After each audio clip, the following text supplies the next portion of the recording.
Hello everyone. So in this video, we will try to go logically how to understand this chapter, the end of bipolarity from political science, CBSE political science class 12. So यसमा तपाईले easily यो च्याप्टरलाई एकदम आरामसे बुझ्नको लागि चाहिँ यो पोइन्ट्सहरु just दिमागमा राख्नु भयो भने तपाईले इजिली बुझिहाल्नुहुन्छ. So यसमा what we need to understand is first thing, number 1 point मा you need to know the definition of Soviet system. Soviet system के थियो भनेर तपाईले त्यहाँनेर फर्स्टमा बुझ्नुपर्ने हुन्छ.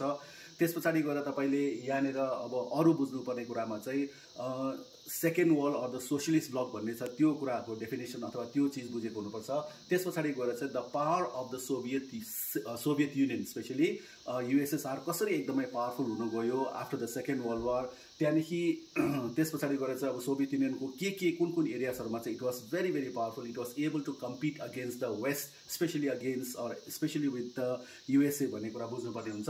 तर फेरि यसैमा यही पोइन्टमा फेरि तपाईले के पनि याद गर्नुपर्छ भन्दाखेरि चाहिँ there were certain limitations of the Soviet system. यो कुरा पनि तपाईले यो नम्बर 1 पोइन्टमा बुझेको हुनुपर्छ. देन सेकेन्ड पोइन्टमा Gorbachev and the disintegration भनेर भनेको छ. यसमा तपाईले बुझ्नुपर्ने कुरा चाहिँ how far was the policy of Gorbachev responsible for the disintegration of the Soviet Union.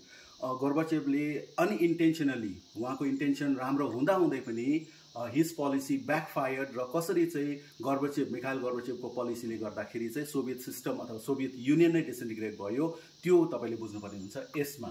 अनि यो भित्र फेरि तपाईले 1990 को पोलिटिकल कू पनि बुझ्नुपर्ने हुन्छ. The rise of Boris Yeltsin पनि बुझ्नुपर्ने हुन्छ. अलिकति यो पनि दिमागमा ध्यानमा राखेर जानुहोस्. र नाउ थर्ड पोइन्टमा पुग्दाखेरि our main point is why did the Soviet Union disintegrate भन्ने यो पोइन्ट तपाईको यहाँनेर हुन्छ. So for understanding to understand the reasons for the disintegration of Soviet Union you can write like political रिजनदेखि start गर्दाखेरि हुन्छ. तपाईले political reason was there political कारण भयो, त्यहाँदेखि इकोनोमिक कारण भयो, त्यहाँदेखि गोर्बाचेभको पोलिसी पनि भयो, त्यहाँदेखि गएर competition against the West, especially with the USA. त्यहाँदेखि rise of nationalism पनि यसमा आउँछ because USSR or the Soviet Union was not only a small region, it was not a small region, it was not formed only by Russia, but Russia used to dominate over the other regions. र कसरी चाहिँ different other regionsहरुमा चाहिँ the feeling of nationalism also came. अनि जसले गर्दा यो feeling of nationalismले पनि disintegration मा चाहिँ धेरै ठुलो एउटा कारण बनिन गयो भने पनि तपाईले यो पोइन्टमा बुझ्नुपर्ने हुन्छ.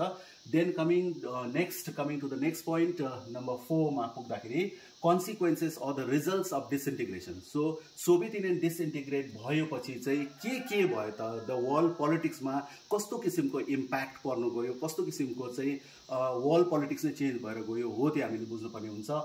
यसमा तपाईले नम्बर 1 मा the end of cold war देखि स्टार्ट गर्न सक्नुहुन्छ.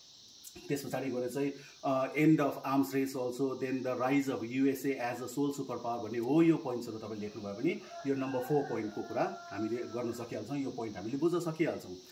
देन आफ्टर नम्बर 5 मा पुग्दाखेरि शक therapy. So after the disintegration of the Soviet Union, to revive the politics and the economy, कसरी चाहिँ the shock therapy was implemented. Shock therapy भनेको एउटा it was a model of transition which was supported by, it was a model of change which was supported by World Bank and IMF. अनि यसमा चाहिँ कुन स्टेप्सहरु लियो र कसरी चाहिँ economic revival र पोलिटिकल रिभाइभलको लागि काम गरिएको थियो. तर यसले भनेको जस्तो जुन किसिमको युटोपिया अथवा चाहिँ एकदमै राम्रो खालको सोसाइटीको चाहिँ जुन चाहिँ एउटा एक्सपेक्टेसन गरेको थियो त्यो चाहिँ अचिभ गर्न सकेन. त्यसपछि the consequences of shock therapy यही रिलेटेड कुरा भयो कि शक थेरापी त त्यहाँनेर इम्प्लिमेन्ट गरियो सोभियत रिपब्लिक्सहरुमा, तर शक थेरापीले चाहिँ नेगेटिभ कुराहरु हुन गयो. यसले चाहिँ टोटल रुइन डिस्ट्रक्सन्सहरु ल्यायो, इकोनोमिक फेलियरहरु भयो. अनि यसैमा तपाईले चाहिँ the largest garage sale in history भन्ने कुरा छ, यो पनि तपाईले याद गरेको हुनुपर्छ. त्यो चाहिँ यो पोइन्ट कन्सिक्वेन्सेस अफ शक थेरापीमा आउँछ.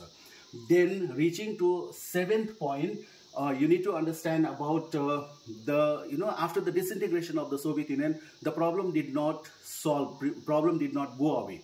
Even after the disintegration also, यो सोभियत रिपब्लिक्सहरुले इभन रसियाले पनि धेरैवटा प्रब्लम्सहरु फेस गर्न पर्यो. जस्तै रसियामा चेचनिया दागेस्तानको प्रब्लम्सहरु भयो, त्यस्तै किसिमले अरु रिपब्लिकहरुमा पनि प्रब्लम्सहरु हुन गयो.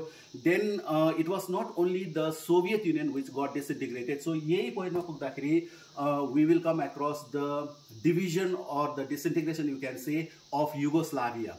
जसमा पनि एकदमै धेरै अब प्रब्लम्सहरू हुनु गयो र नेटोले पनि यहाँनिर चाहिँ अब इन्टरभिन गर्नु पर्यो भन्ने पोइन्ट हामीले यो नम्बर 7 मा पढ्न पाउँछौँ र त्यसको साथसाथमा चेकोस्लोभाकियाको डिभिजन पनि हामीले यहाँनिर पढ्नुपर्ने हुन्छ।